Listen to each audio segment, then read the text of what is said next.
ఈ విశ్వావసునామ సంవత్సరంలో మేషరాశి వారికి ఆదాయం 2, వ్యయం 14గా ఉంది. అలాగే రాబడి 5, అవమానం 7గా ఉంది.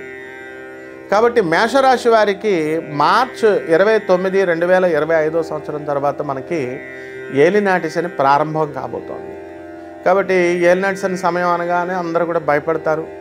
మరి ఆరోగ్యం మీద దెబ్బతినడమో, లేకపోతే దెబ్బతీయడమో, లేకపోతే సంపాదన మీద దెబ్బతీయడమో ఏదో ఒకటి జరుగుతుందని. ఇది అక్షర సత్యము.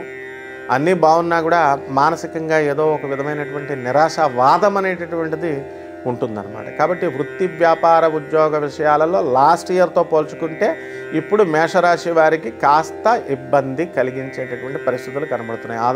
ఆదాయం కొంచెం తగ్గుతుంది. అయితే ఖర్చు విపరీతంగా ఉంటుంది. బంధుమిత్రులతో మీరు వినోద కార్యక్రమాల్లో పాల్గొంటారు. తరచూ బంధువుల ఇళ్ళకి వెళతారు.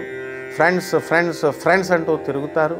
మరి ఈ విధంగా అవమానం అనేటటువంటిది ఎక్కువగా ఉంటుంది. కాబట్టి ప్రభుత్వ ఉద్యోగాల్లో లేదా ప్రైవేటు ఉద్యోగాలు చేస్తున్నటువంటి వాళ్ళకి ఉద్యోగ విషయాల్లో భద్రత అనేటటువంటిది ఉంటుంది. అయితే వర్క్ లోడ్ ఎక్కువ ఉంటుంది. మీ సీనియర్లు, సుపీరియర్లు వీళ్ళు మిమ్మల్ని హెరాస్ చేస్తున్నారేమో అనేటటువంటి భావనతో ఈ మేషరాశి వారు ఈ సంవత్సరం అంతా కూడా ఉంటారన్నమాట.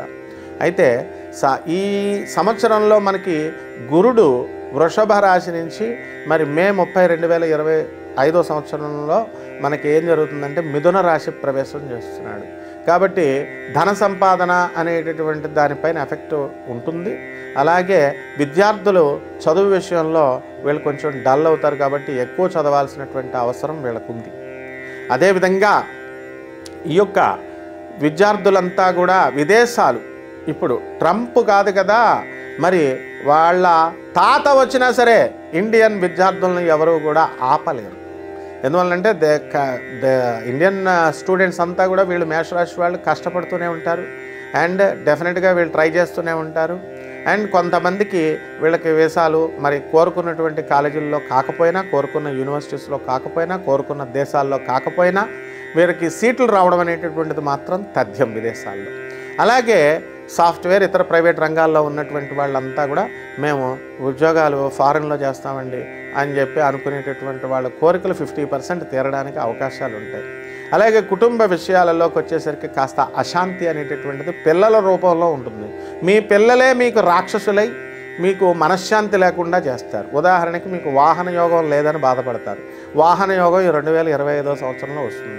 వాడు నేను బైక్ వేసుకెళ్తానంటాడు, నేను కారు వేసుకెళ్తానంటాడు. వాడు మైనరు, వాడు ఒక్కడే కాకుండా 2-3 వేసుకొని వెళ్తాడు. పోలీసు వాళ్ళు పట్టుకుంటారు. వాళ్ళ మీద కాదు పెట్టేది కేసులు, పేరెంట్స్ మీద పెడతారు. ఇన్ దిస్ వే ఈ మేషరాశి పేరెంట్స్ పిల్లల విషయంలో చాలా స్ట్రిక్ట్గా ఉండాలి.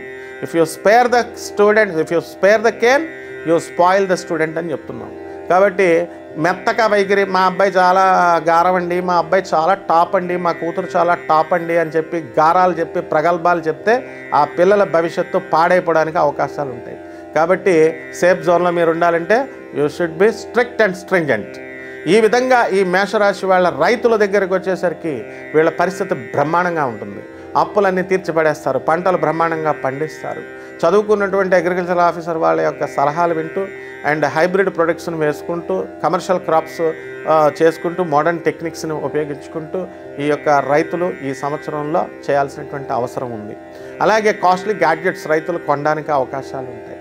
ఈ విధంగా చేపల రొయ్యల చెరువులు, ఈ వ్యాపారాలు, కోల్డ్ స్టోరేజ్లు ఇవి కొంచెం దెబ్బతినడానికి అవకాశాలు ఉంటాయి.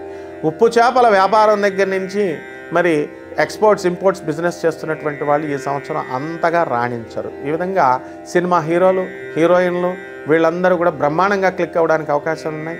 మోస్ట్లీ హీరోయిన్ డామినేటెడ్ పిక్చర్స్ ఎక్కువ రావడానికి ఈ సంవత్సరం అవకాశాలు ఉంటాయి. హీరోయిన్లకు బాగుంది, హీరోల కంటే కూడా. విధంగా పరిహారాలు మనం ఏం చేసుకోవాలండి అని అంటే, మరి శని వ్యయస్థితిగతుడై ఉన్నాడు కాబట్టి శని జపం చేసుకోవాలా, శని స్తోత్రాలు చదువుకోవాలా. శనికి కిలోంపావు నల్ల నువ్వుల్ని, నల్లని వస్త్రాన్ని పేద బ్రాహ్మలకి శనివారం నాడు ఉదయం 8 గంటలకు దానం చేసుకోవాలా. రావి చెట్టుని ఒకటి సెలెక్ట్ చేసుకోవాలా. ఆ రావి చెట్టుకి నీళ్లు పోస్తూ మరి ప్రతిరోజు కూడా ఒక 11 సార్లు ప్రదక్షిణ చేస్తూ ముఖ్యంగా శనివారం నాడు 108 ప్రదక్షిణాలు చేసుకోవాలి. ఈ విధంగా కనుక మీరు చేసుకొని చక్కగా ఉన్నట్లయితే బ్రహ్మాండంగా ఈ సంవత్సరం విశ్వావసునామ సంవత్సరం మీకు సంపదలను కురిపిస్తుంది. శుభమస్తు.